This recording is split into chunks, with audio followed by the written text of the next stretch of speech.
a nossa entrevista ao vivo, que a gente vai iniciar nesse momento aqui no nosso jornal A Voz do Povo, falando sobre piso nacional dos professores, ou piso nacional do magistério, como você conhece, piso nacional da educação, tem um nome técnico aí, mas cada um conhece de uma forma, e todo início de ano a gente acaba trazendo esse tema aqui, porque há toda uma negociação antes que o cumprimento ou parte desse cumprimento aconteça através das negociações do sindicato com a prefeitura. E a gente vai entender como está essa situação atual, porque estamos recebendo o presidente do Sindicato dos Servidores Públicos aqui do município de Piranhas, o professor Kleber Santos, e o doutor Jefferson Miranda. Ele é advogado, ele está ali na assistência jurídica do sindicato, né? A gente trouxe essa notícia há poucos dias com o professor Kleber, com o presidente aqui no jornal. A gente vai esclarecer melhor sobre esse assunto.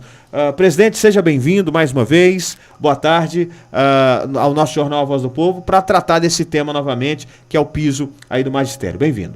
Boa tarde, J. Oliveira. Quero cumprimentá-lo, cumprimentar também a todos os ouvintes da Satélite FM, a todos os também servidores, em especial hoje aos professores, porque trataremos aqui da pauta Piso Nacional do Magistério, que é uma lei garantida desde 2008, é a lei do Piso Nacional 11.738 de 2008, e nós estamos aqui hoje mais uma vez para falarmos sobre esse direito que até o momento não vem sendo executado no nosso querido município de Piranhas, Goiás. Doutor Jefferson, desejar boa tarde para o senhor, né? Até a sua primeira fala aqui na rádio, depois da volta aí ao sindicato. Seja bem-vindo, doutor. Boa tarde, Jota. Boa tarde também aos ouvintes da Rádio Satélite FM. Seja bem-vindo, e eu não sei quem vai, a gente vai ter um bate-papo aqui para entender essa situação, presidente, quem explica para a gente, se é o senhor ou o doutor Jefferson, mas conta aqui como está, qual foi a mudança. A gente sabe aí que no último dia 16 foi anunciado um reajuste de cerca de 15%, mas explica melhor para a gente quais foram essas mudanças e o que a classe está reivindicando agora. Vou deixar o doutor Jefferson falar, né, até porque eu já tive aqui em outra ocasião falando sobre isso, e o doutor tem o conhecimento técnico, jurídico, para trazer essas informações para o ouvinte. Jota, é o seguinte, como já foi explicado, o MEC já anunciou esse reajuste de 14,95%, para ser mais exato, que é cerca de 15%. Esse é o vencimento base do professor inicial, de 40 horas semanais. Então, assim, analisando a questão jurídica desse assunto, dá para entender, de início já foi percebido que a Confederação Nacional dos Municípios, ela fez até uma recomendação para os prefeitos não cumprirem esse reajuste nesse importe.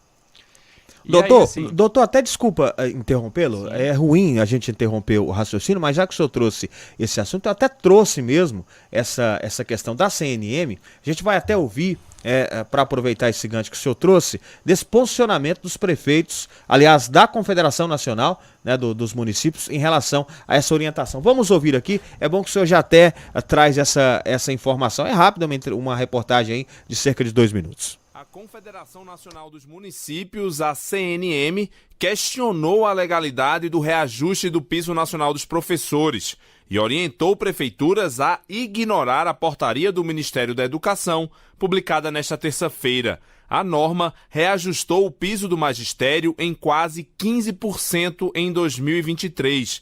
O Ministério da Educação argumenta que o reajuste anual é uma obrigação legal. Assim como em 2022, a Confederação dos Municípios discorda do critério usado para o reajuste, como explicou o presidente da entidade, Paulo Zielkowski. Primeira coisa, essa portaria não deveria existir. Se ela foi colocada, com que base, em que lei que foi colocada? Numa lei revogada.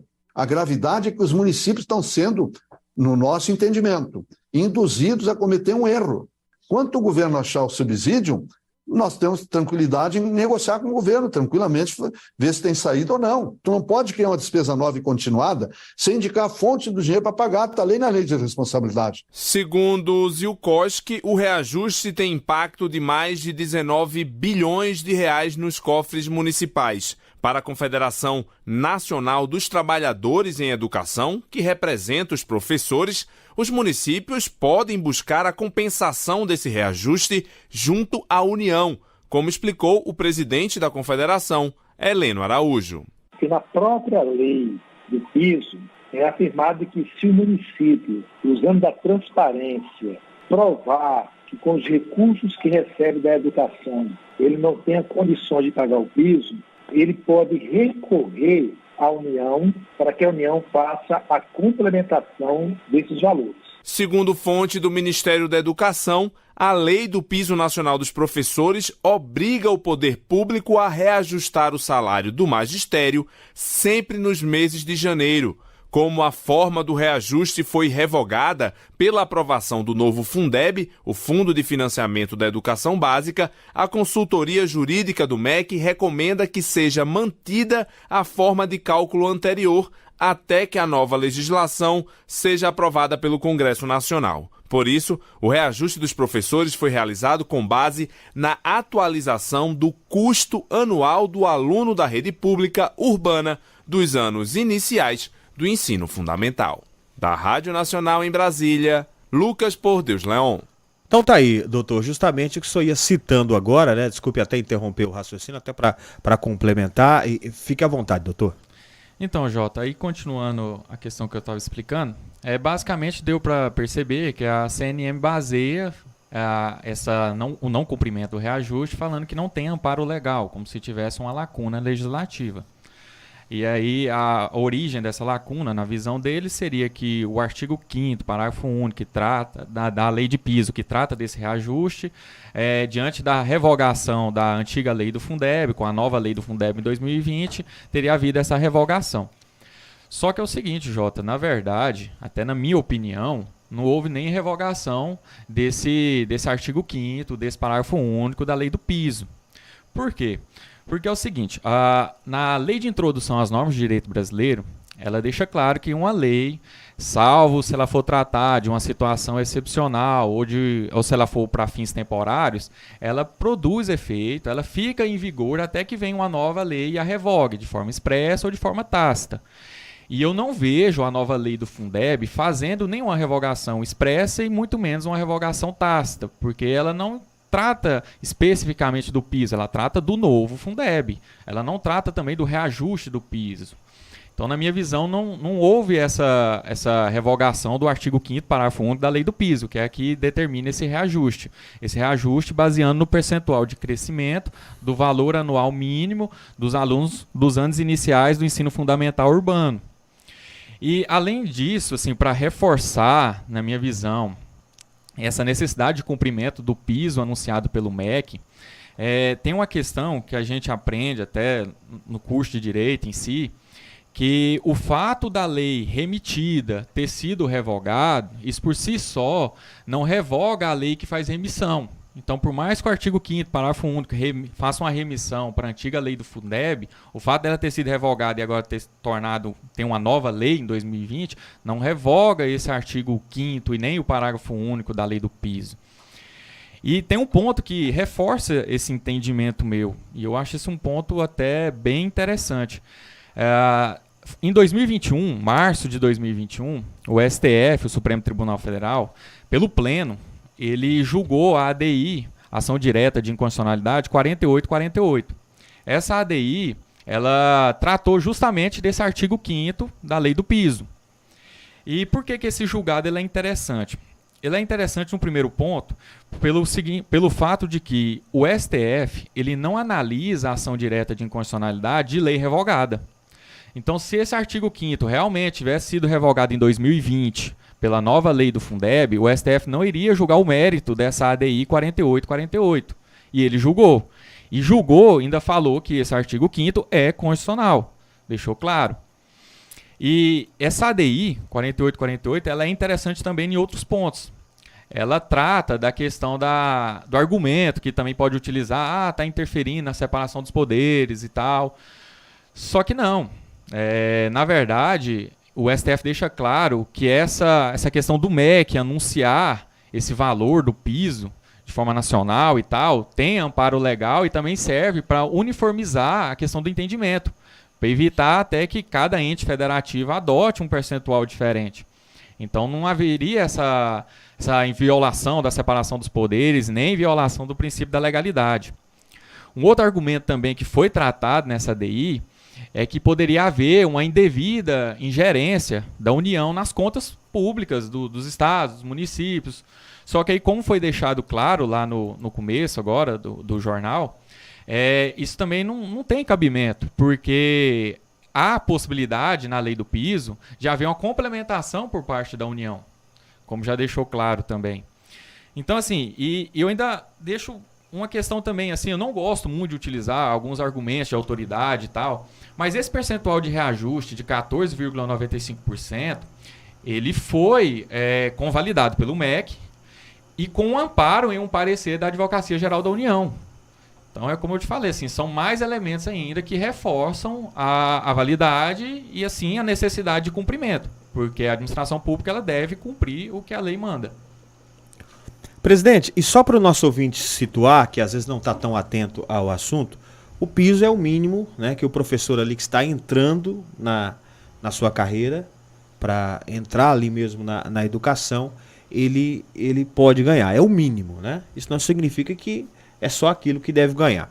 Mas posso falar um pouquinho sobre isso aí? Sim, fica à vontade. Inclusive isso aí tem uma grande jogada de marketing, né? O governo do estado de Goiás, o senhor Ronaldo Caiado, que é muito bom, né, no marketing, eu acompanho aí as redes sociais do governador, e ele tem feito um trabalho na educação que deve ser louvado. Aquilo que é bom você tem que falar, né? Não é porque eu discordo do J. Oliveira, do Dr. Jefferson, se tem uma virtude eu não devo mencionar essa virtude. E o governador, ele tem trabalhado nesse período, desse primeiro governo dele, não vou falar desse segundo que está começando agora, ele tem trabalhado muito na questão da infraestrutura das escolas. Você vai na escola, a escola está toda modernizada, mobiliário, equipamento, isso você tem que falar, concedendo ao estudante uniforme de qualidade, calçado para o aluno, material escolar. Isso é bom? É claro que é excelente, só que também tem que lembrar da outra parte. Se eu tenho 2 filhos, não adianta eu cuidar só de um, tem que cuidar do todo, tem que cuidar da minha esposa,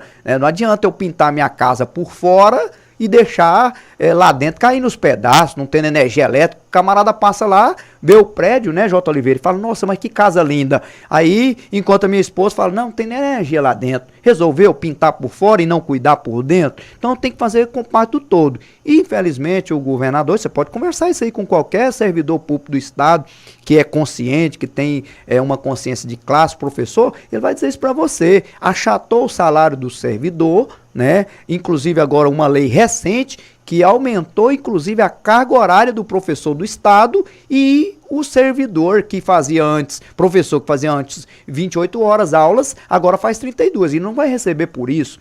Então, assim, tem que olhar o todo. E quando você olha para a questão do piso nacional do magistério, por exemplo, a lei foi criada lá em 2008, no governo Lula, no seu primeiro governo, com a intenção de valorizar o professor, valorizar o trabalho do professor e a carreira do professor. Cara, não tem como você valorizar alguém se você não remunerá-lo. Toda valorização, ela vem do princípio do quê? Da participação. E no piso nacional, ele valoriza de forma horizontal e de forma vertical. Uma valorização, ela é intelectual. O quê? É o nível. O sujeito entra lá, e aí é P1, é a condição primária, que é ensino médio. Então, o piso que está aí, R$ 4.420,55 centavos, é para pagar para quem tem o quê? O P1, para quem tem o magistério, para quem tem o ensino médio. Depois, propõe a lei, P2, para quem tem uma licenciatura curta, que hoje quase nem tem mais, as universidades nem oferecem. E quem tem licenciatura curta já fez também uma licenciatura plena. E aí vem o próximo, que é o P3, que é a licenciatura curta, História, Geografia, Letras, Pedagogia e etc. É mais 10% em cima desse valor. Então, para resumir o que você diz, o 4.420 lá, ele é o mínimo. Então, se a pessoa tem P4, tem P5, igual o professor Kleber daqui a uns dias quer usufruir disso, estou terminando o mestrado, mês de março devo concluir, então eu vou ser P5. Então tem que pegar esse 4.420, Jota, joga 10% em cima dele, acha um valor X. Aí joga mais 10%, acha o valor Y. Joga mais 10%, acha o valor H. Joga mais 10%, acha o valor D. Joga mais 10%, acha o valor X, que é, então, a base.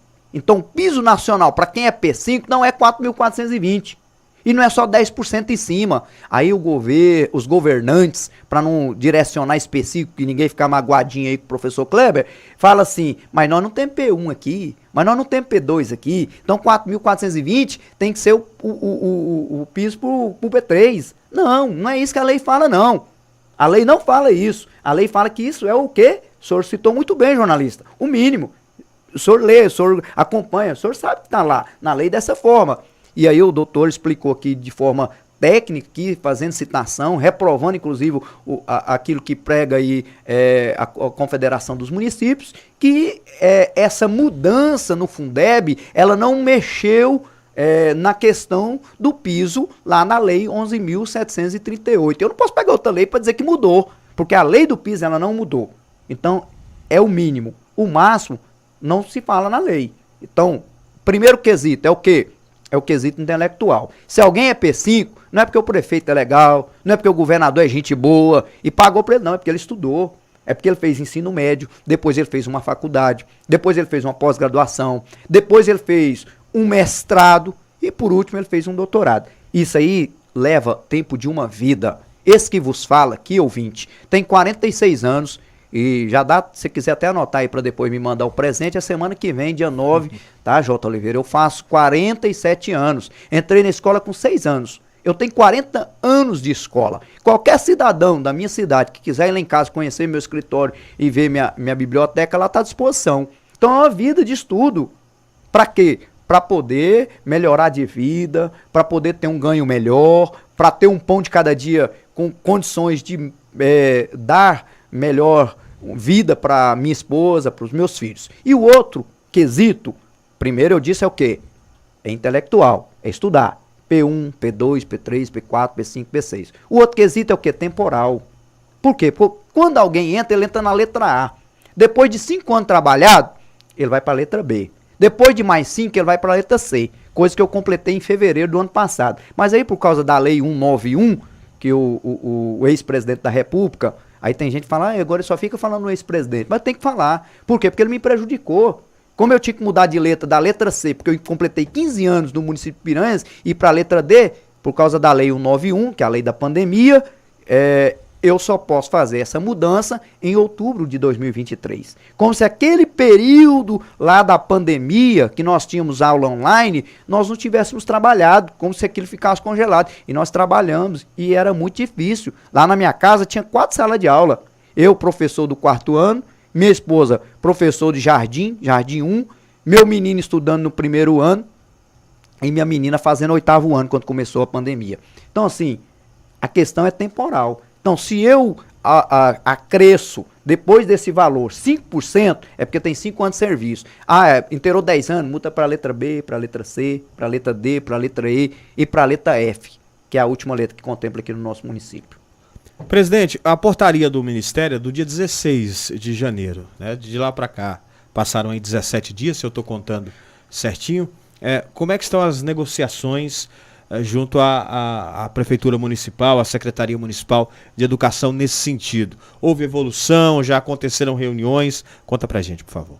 Então, nós sempre procuramos da forma legal, né, documental, porque se tem um posicionamento, ele tem que ter um posicionamento de documento, porque eu sou seu amigo, eu te falo alguma coisa, mas isso não serve como documento, eu tenho que ter algo escrito. E aí o sindicato documentou no dia 20 de janeiro desse ano, solicitando que se pague o piso, e fundamentando dentro daquilo que o doutor já falou aqui, né, da lei do piso, da ADI, do Supremo Tribunal Federal, enfim.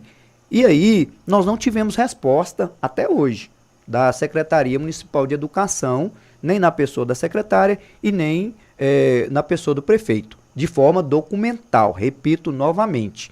Por quê? Porque de forma informal, sim, o prefeito fala, olha, eu quero pagar, eu vou pagar, A secretária, eu tenho mensagens aqui que eu converso com ela pelo WhatsApp, e ela diz, não, no mês tem uma mensagem escrita aqui, dizendo, ó, no mês que vem, no mês de fevereiro, nós vamos pagar o piso e vamos pagar o retroativo de janeiro.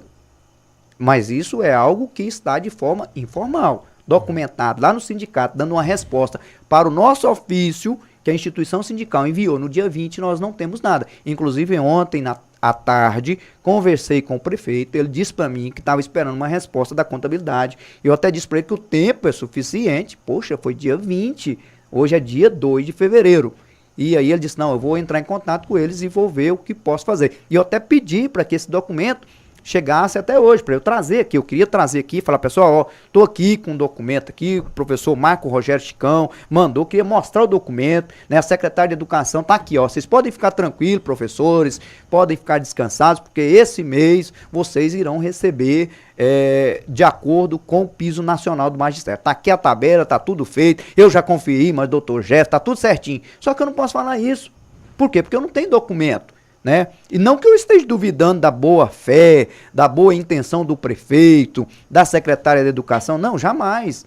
Só que eu não tenho subsídios para poder falar aqui, ainda mais num canal de comunicação de grande alcance desse, aos professores que estão aí me ouvindo atentamente, e o doutor Gesto também, para poder crer que vai receber. Nós não temos subsídios, nós não temos documentos para isso. É o que eu posso dizer nessa tarde. Presidente, e não é só o prefeito aqui local, mas prefeitos de outras cidades acabam tendo voz aí junto à CNM, mas essa questão da CNM nem é o que é debatido aqui, claramente, essa questão de legalidade da lei, né, que estabelece o piso. O argumento aqui em Piranhas, em outros anos inclusive, não só no ano passado, é a questão mesmo orçamentária, que vem essa questão do reajuste, né, do aumento, e do piso, só que sem indicar mais como, né, os municípios vão pagar. E até alguns prefeitos dizem que, geralmente, o aumento que vem no piso, aí entram outros pisos, acabam sendo maiores do que o aumento da arrecadação do município. O prefeito diz, se eu não tiver aumento de arrecadação, como é que eu vou pagar aumento de piso, né? De onde, de que forma essa conta vai fechar? Como o senhor vê isso? O senhor que já vem militando há tanto tempo. Porque o argumento, essa questão da CNM nem se encaixa aqui na nossa realidade. O argumento maior aqui mesmo é a questão de ter dinheiro para pagar. Qual que é a visão do sindicato em relação a esse tipo de argumento? Jota, me permita discordar só um pouquinho quando você se refere à questão da CNM que não se encaixa. Encaixa até porque o argumento deles que os municípios quebram, que não tem condição de pagar. Esse é o argumento deles, sim. Entendeu? Então encaixa perfeitamente. E sempre se fala isso. Só que a própria lei diz, olha, se o município não tem condição, ele prova para a União. Prova para a União, que a União complementa. Nós tivemos casos de municípios do Nordeste que conseguiram provar que não tinha condição e foram ressarcidos. No entanto, Goiás é tido aqui como um estado rico. E os municípios ricos também. Sim. Agora, é claro, J. Oliveira, que em toda minha ação vai ter uma reação. E se eu preciso fazer algo, que eu tenho que fazer um investimento a curto, a médio e longo prazo, eu preciso cortar a despesa também. Eu preciso retirar de algum lugar para me cumprir a lei. Isso não é eu favorecer, é eu cumprir a lei. Aí tem algumas pessoas que às vezes usam argumentos desconexos e dizem assim, mas nem todos fazem, mas outros não fazem. Tudo bem, quem não faz está aí no rigor da justiça, e a justiça em um momento futuro vai pegá-lo. Né? Talvez não chegue nessa gestão, mas a conta vem para pagar. Tem prefeito que paga? Tem. Rio Verde é um exemplo, né? Iporá é outro exemplo. E aqui nós não estamos dizendo, eu repito novamente ao prefeito que está me ouvindo, eu tenho certeza disso, não precisa ficar tristinho comigo aí não, estou dizendo que o senhor não falou que não vai pagar. Estamos dizendo que nós não temos documento até o momento. E hoje é dia 2 de fevereiro. Nós teríamos que ter recebido no dia 30 de janeiro, quando foi feito o pagamento. Mas nós vamos pagar o retroativo. Tá, mas eu não quero receber o retroativo, eu quero receber em dias. Entendeu? Então, assim, o argumento é esse, é o mesmo. Não tem condição, não tem dinheiro, tudo bem. Então prove, né? Comprove para a União que não tem condição de pagar. Se comprovar que não tem condição, a lei diz que a União complementa. O certo é o quê? Que nós precisamos receber, porque isso é um direito, né? É lei e é mínimo. O que precisa ser falado é isso. Quando eu falo assim, outro dia até ouvi uma frase dessa aqui, assim, tem que rir para não chorar na igreja. Né? Eu estava na igreja e o sujeito falou assim, pastor, mas o professor fica chorando de barriga cheia. Ele passa lá na escola, tá cheio de carro lá. Aí o sujeito que falou para mim, ele ganha mais do que eu, mais de R$2.000. O salário dele é mais ou menos 6 mil e poucos reais. E o meu é 4 mil e pouco. Aí eu falei, você tá aí hoje porque você teve professores na sua vida. E outra, eu desafio você a procurar, que a maioria daqueles carros lá é financiado também. Tem isso também, né? O boletão tá lá para poder pagar. E aí eu falei assim, deixa de ser miserável. O professor não tem direito de ter um carro? Isso para resumir a história, J. Oliveira, Dr. Jefferson Miranda e ouvintes. O que acontece? Se o salário do professor é 10 mil, caraca, ele ganha muito dinheiro. Pega qualquer médico aí, clínico geral, nem precisa ter especialidade, e fala que ele ganha 20 mil. Vai dizer que é um médico frustrado. Um bom advogado, fala para ele que ele ganha R$4.500. Fala, não, isso não é advogado. Ele é frustrado, não tem lógica. Então, assim, é uma questão de concepção social que nós temos da figura do professor. Que o professor não é valorizado pela questão monetária. Então as pessoas acham, por que isso, professor Kleber? O senhor ganha 10 mil, o senhor ganha 12 mil, aí você pega um médico, quanto você ganha? Não, 20 mil, ué, então não trabalha não. É uma questão de concepção mesmo, social, de falta de entendimento. Agora, quem chega a ser médico, engenheiro, qualquer profissão, próprio professor, para chegar a ser professor, passou pela mão dos mestres. Agora, isso não pode ficar só na plataforma política, isso pode ficar só no discurso de alguém quando é candidato dizendo, se eu for eleito, vou valorizar a educação e a saúde. E aí? Isso é teórico, isso é retórico, isso é oratória. Para quem é bom para falar, acaba convencendo um público e sendo eleito. Mas e aí, quando eu me coloco na cadeira lá, o que eu faço? Eu aumento a carga horária do professor, como no governo de Goiás, mas eu trago uma compensação para isso? Então eu tenho que olhar todas essas questões. É importante que se tenha infraestrutura para as escolas, é importante que tenha calçado, que tenha uniforme para os alunos, material escolar para os alunos, como tem feito na rede pública, municipal, estadual, fundamental. Mas o professor também tem que ser valorizado e respeitado o direito social ao piso salarial, que a lei deixou bastante claro aqui, Dr. Jefferson, a lei do piso não foi revogada. Tudo que disser contrário a isso é falácia, é oratório para tentar convencer e não pagar o piso. Pode até trazer uma reposição, mas essa reposição, se ela não for no valor devido que propõe a lei desde o dia 16 de janeiro, não está pagando o piso.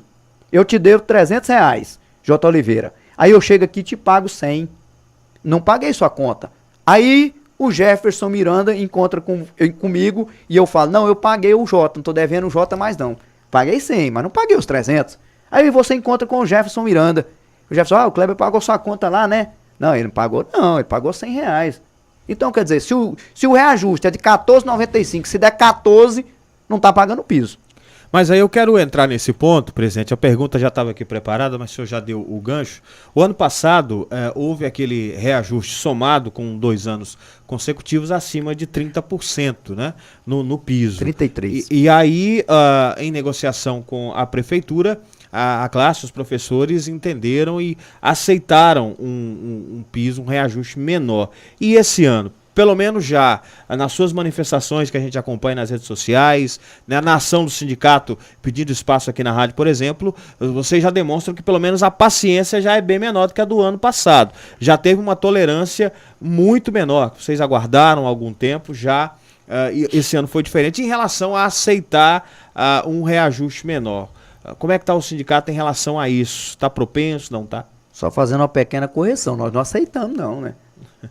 Nós não aceitamos. Uma coisa é eu cobrar e outra coisa é você pagar. Eu digo em relação ao movimento e às cobranças pararem, não, mas não foi, não parou. Uhum. É porque tem certas coisas que você age no dia a dia. Tem certas coisas que a pessoa fala que não vai te pagar, você tem que procurar a justiça, uma forma de receber isso novamente. E assim, eu tenho um bom diálogo com o prefeito municipal, e eu estou falando aqui como gestor que sou do sindicato, né? O Marco Rogério sempre tem recebido bem o sindicato, né? Nunca furtou, nunca saiu correndo como alguns gestores fizeram aí no passado. Não, sempre quando marca, ele cumpre com o compromisso dele. A secretária também, a Solange, né? Também não tenho nada a reclamar dessas questões assim do atendimento. Agora, eu não misturo as coisas. Amizade é amizade, negócio à parte. Quem paga água e energia lá na rua Getúlio Vargas, número 926, é o professor Kleber e a dona Luzimar. E não adianta pensar que é presidente do sindicato, o Ivon é meu amigo, né? O Nilson da Saniago também é meu amigo. Se o presidente do sindicato não corta água não paga pra ver não. Você vai cortar. Corta na hora, entendeu? Então assim, nós queremos o que seja de direito, entendeu? E o direito é 14,95. O ano passado foi um pouco meio complexo, ficou meio nebuloso, a questão até por não ter pago, né, o ano anterior, e aí jogou aquele negócio, e houve um populismo em cima da fala também. Mas assim, isso não vem ao mérito de dizer assim, vocês concordaram com 10%? De jeito nenhum. Vocês concordaram com o índice na inflação? Negativo, nada disso. Até porque prefeito, ele está.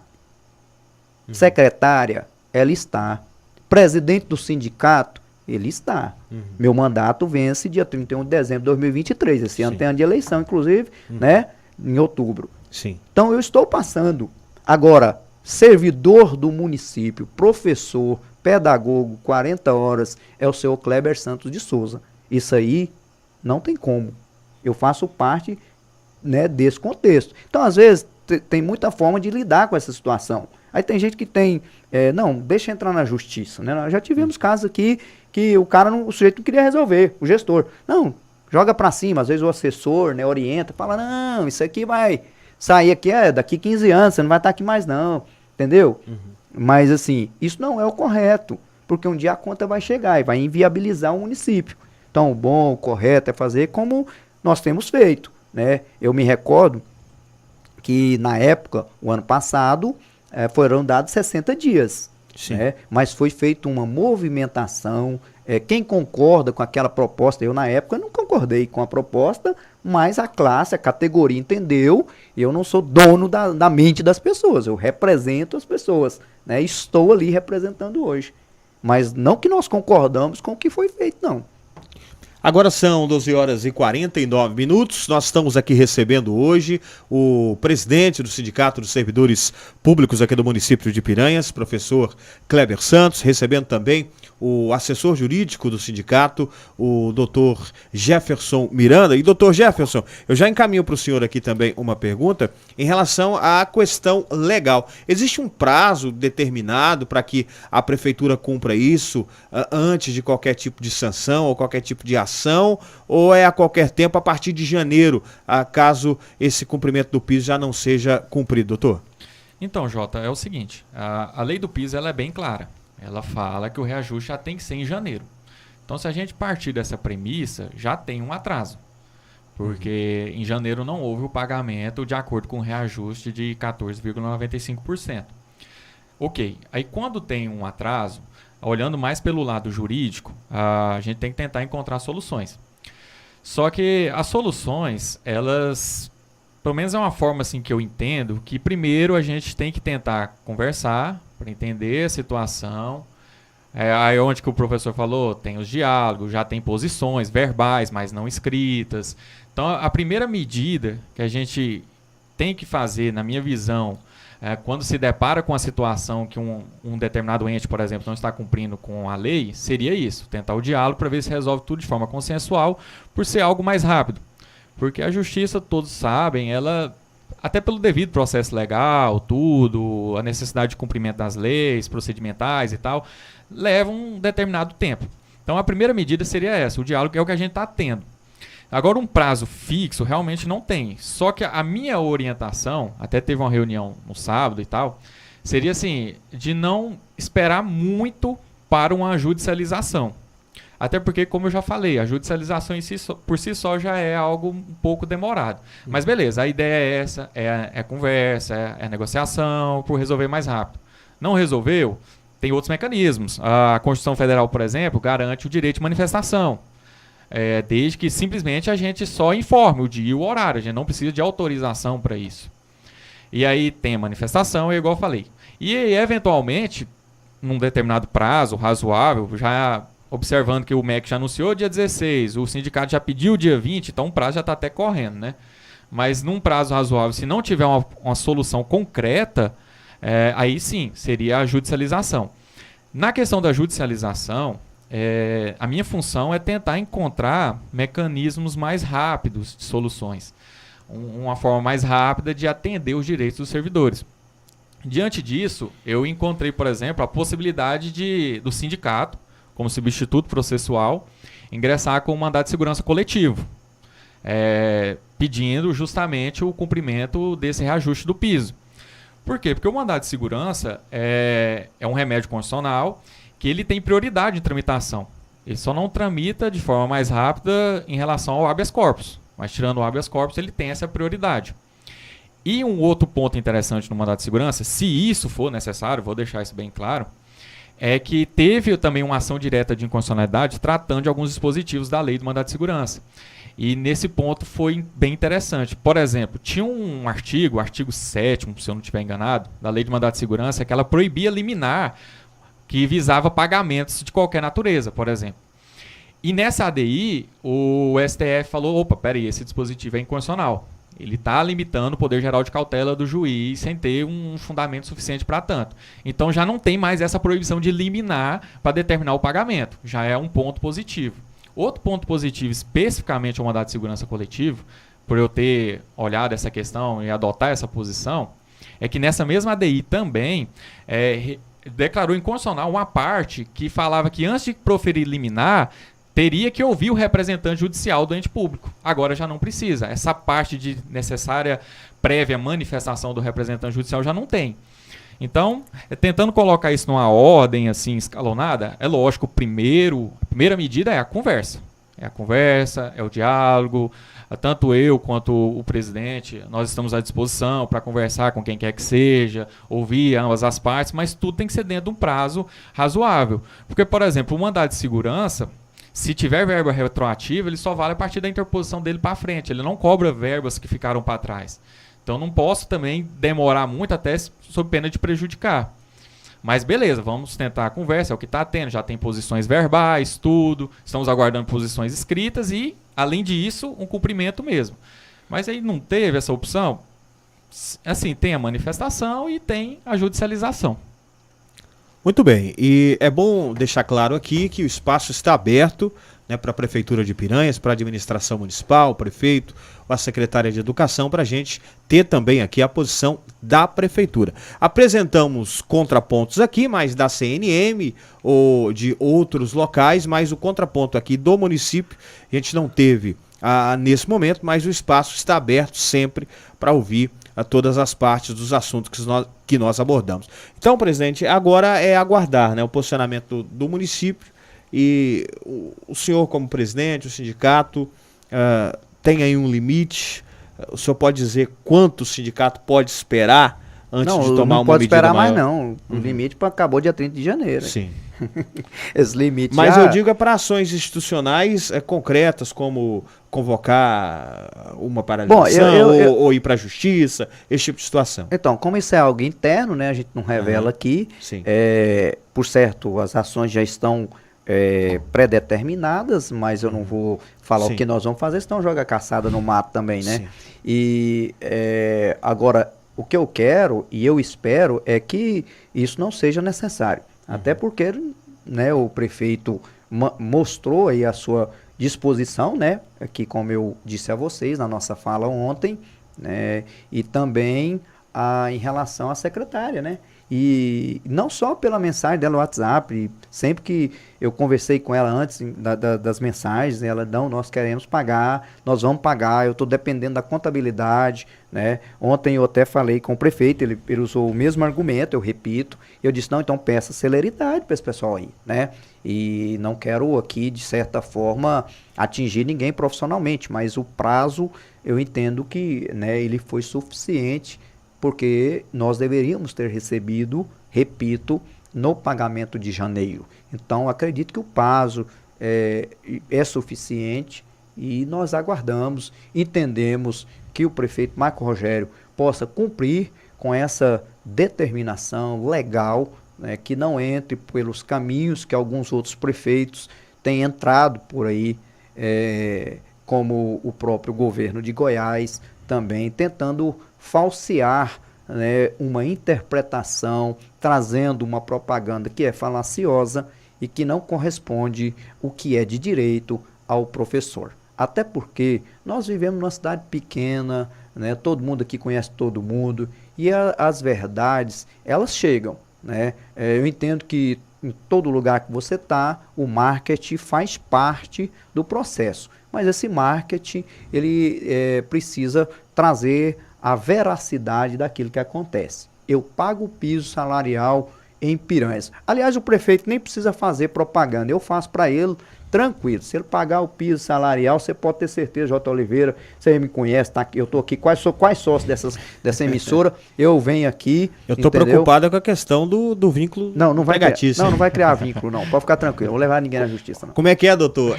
3 vezes por semana já dá para... Já tem que tomar cuidado aí com essa habitualidade aí. Não, mas pode ficar tranquilo. E aí, assim, eu sou o garoto propaganda. Eu, assim, não sou bonito, né? Talvez ele não vai querer eu, porque vai ficar feio no vídeo, mas pode contar comigo para poder divulgar isso aí. Não, ó, Piranhas, rapaz, eu vou ter o maior orgulho de falar isso. Ó, o prefeito de Piranhas paga o piso nacional do magistério, né?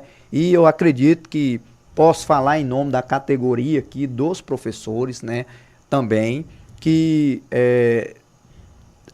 vai concordar e também vai dizer, não, realmente nós temos orgulho de ter um prefeito que paga o que é de direito. Na verdade, nós não pedimos nada mais do que aquilo que é de direito do professor. E nós estamos falando aqui do professor, mas assim, a gente já teve aqui em outros momentos também falando, né, em relação às outras categorias também, né, em relação à database, em relação ao plano de carreira, que no outro momento também a gente fala sobre isso, mas que também aguardamos com ansiedade que o prefeito também coloca isso em prática. Esse plano de carreira, que inclusive é sonhado por muitos servidores, tem servidor aí que está esperando só o plano de carreira para ele aposentar, para ele regularizar a situação dele e descansar merecido, porque a pessoa ficou aí mais de 35 anos trabalhando, já passou da hora de ter o descanso dele merecido. E o sindicato luta diuturnamente, conversa com o prefeito, o sindicato, aquilo que é possível dentro da questão judicial, nós também vamos, quando não há possibilidade de cumprimento dessas medidas, dessas leis no âmbito do executivo.